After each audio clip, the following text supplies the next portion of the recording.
Charisma is a sense of magnetism you feel toward people. You can't explain it, but you just want to listen to them and be around them.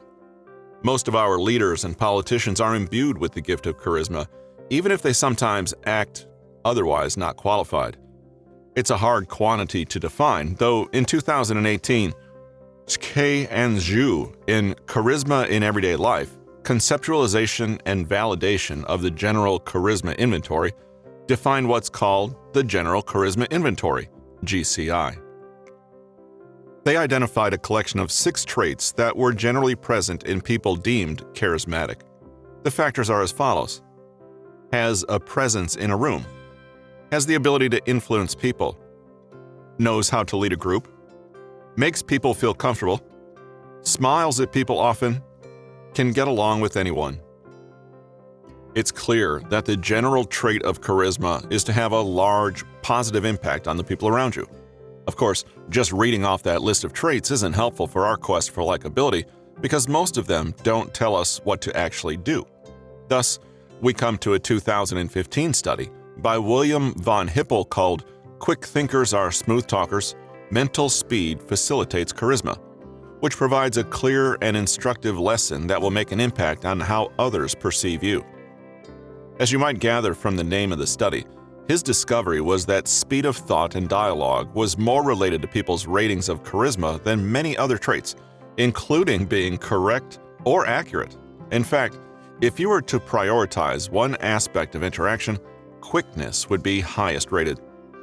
The researchers asked test participants to rate how funny and charismatic their friends were, depending on how they performed on a series of tests.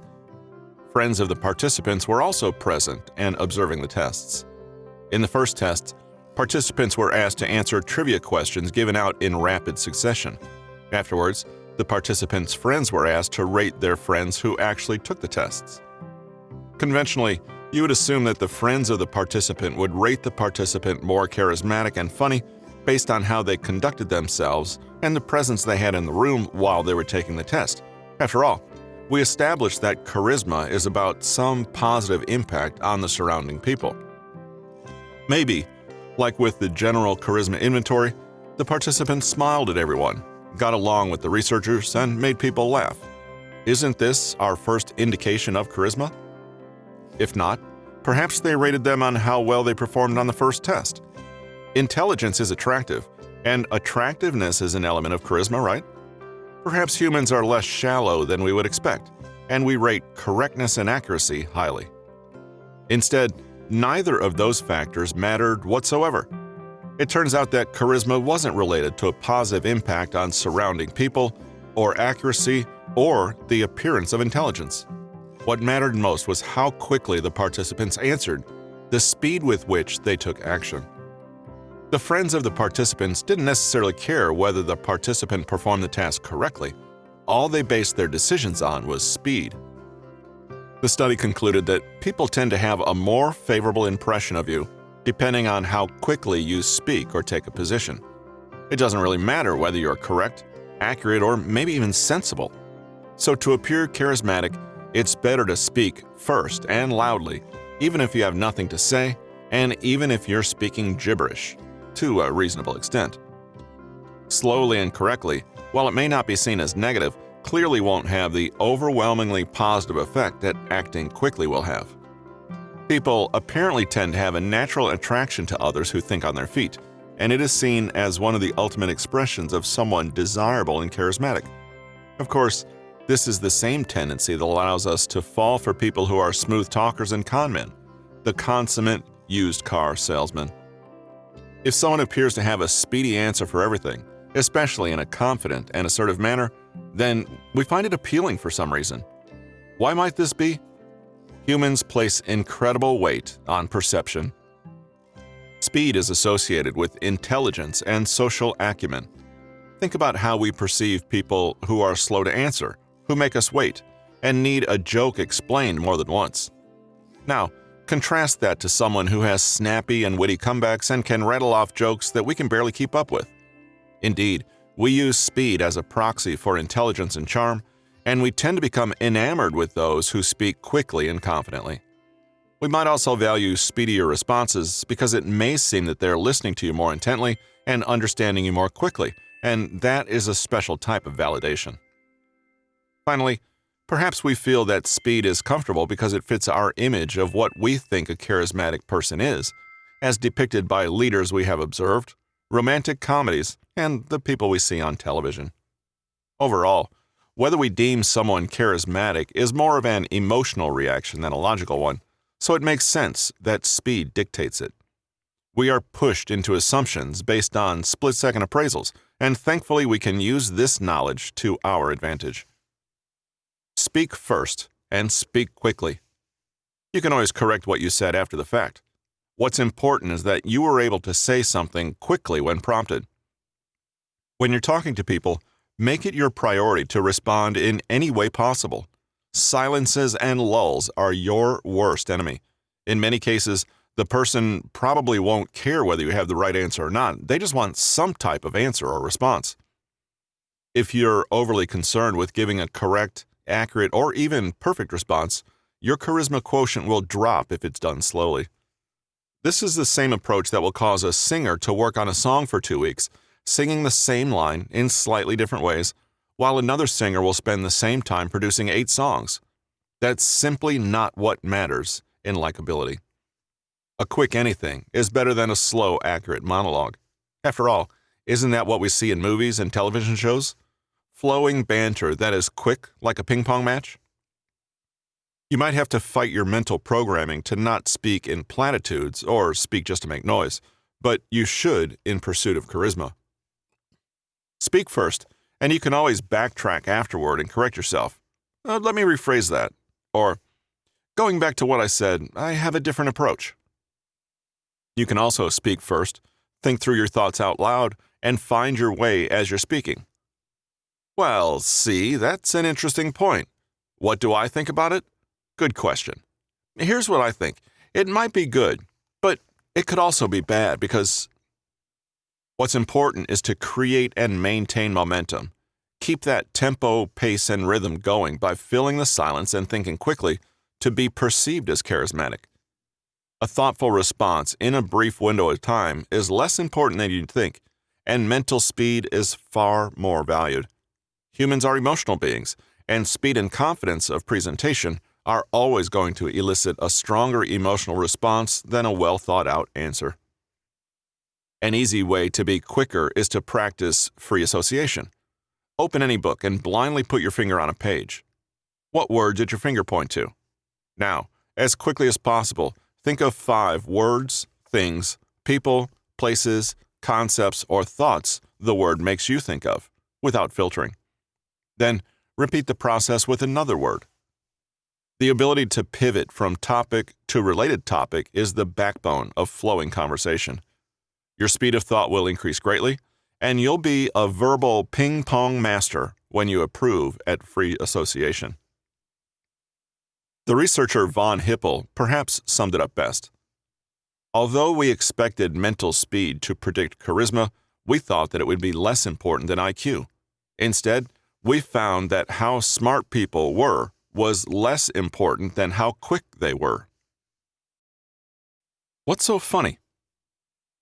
In 2001, British psychologist Richard Wiseman conducted a study that earned him a spot in the Guinness Book of World Records. It was not necessarily a scientific study. Rather, it was an international study that sought to find the funniest joke in the world. By the end of the project, he had received over 40,000 joke submissions, and they'd been judged and rated by over 350,000 people from 70 countries. This ended up being the top joke.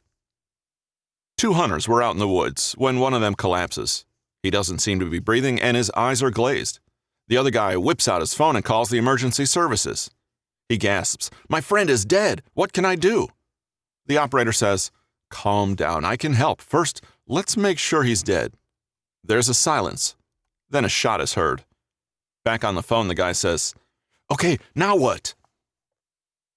Whether you enjoyed that joke or not, it gives a glimpse into the underpinnings of humor and what exactly makes us laugh on a basic psychological level.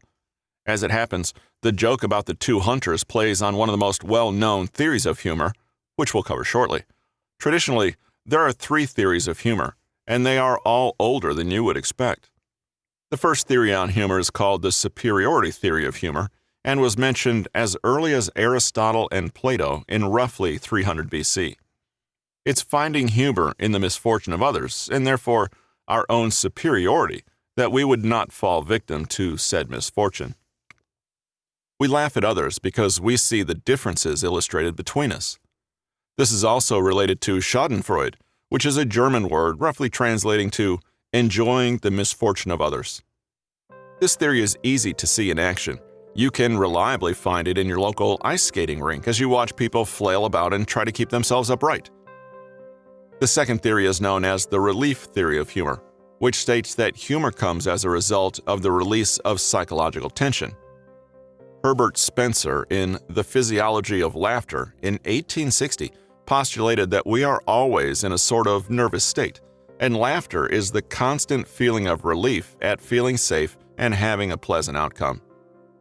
It was later expounded on by Sigmund Freud, who, of course, saw it through a sexual and unconscious perspective. But on a more daily level, we might see this play out by mistakenly being told that your restaurant bill is double what it should be, and then having the error corrected. At first, tension would grow, but upon correcting the bill, you might laugh in a release of tension. The third theory is what the top joke in the world played on, a sense of surprise and subverted expectations. It's called the Incongruity Theory, and it states that we find humor in the incongruity or gap between our expectations and reality. If we hear X and Y, then we find an incongruity when we actually hear Z instead. Two of the earliest conceptions of the incongruity theory of humor come from Immanuel Kant's 1790 book, Critique of Judgment, and Arthur Schopenhauer's 1819 book, The World as Will and Idea. They argued that humor came from a shock or surprise to the system, even the failure to account for a different line of thought. The greater the incongruity, the more humor we ultimately find. This is perhaps the most common type of humor we might encounter on a daily basis because our lives are fairly unpredictable. Incongruity is also behind most puns, such as calling a fake noodle an impasta. The late comedian Mitch Hedberg was a master of incongruous jokes that led you down a certain path and then somehow flipped you into another result completely. Here are a few illustrative examples from Hedberg and the incongruity theory. I used to do drugs. I still do, but I used to too. I have no problem not listening to the Temptations, which is weird. I haven't slept for 10 days, because that would be too long. I can read minds, but it's pointless because I'm illiterate. In 2006, Westbury and Shaw, in Telling the World's Least Funny Jokes on the Quantification of Humor as Entropy, sought to quantify the real effects of incongruity in humor. The researchers investigated whether a greater incongruity between expectations and outcomes produced a stronger feeling of humor. Indeed, it was found that non-words that were more unpredictable, and thus incongruous, were routinely rated as funnier and more humorous. It appears that a large part of this theory on humor is to simply be a little bit absurd and imaginative by putting together elements that wouldn't normally go together. When we see our expectations foiled, it results in the perception of humor. Just about every incongruous joke can also be classified with the modern term paraprosdokian, which is a combination of the Greek words for against and expectation. It's a wordplay where the final part of a phrase or sentence is completely unexpected, also occasionally called an anticlimax. Of course, these aren't the only three theories on humor. Humor is such a personal experience that they couldn't hope to be thorough and exhaustive. Richard Wiseman sought to find some universality in humor, and he found a joke that relied upon incongruity. The findings of the next study are perhaps even more universal. This has been The Science of Likability: 60 evidence-based methods to radiate charisma, make a powerful impression, win friends, and trigger attraction. Written by Patrick King, narrated by Russell Newton. Copyright 2019 by Patrick King. Production copyright by Patrick King. Hello listeners, this is Russell with Newton Media Group, and on behalf of myself and Patrick King, we'd like to thank you for the time you've given to the podcast and hope that you've found it useful in your daily life. We value your time, which is why our episodes begin immediately with the content, but we also highly value your opinion and would greatly appreciate if you would leave us a rating and a review in your podcast provider. Also, don't forget, if you'd like a copy of the free mini book on conversation tactics, take a moment and visit patrickkingconsulting.com to request your free copy.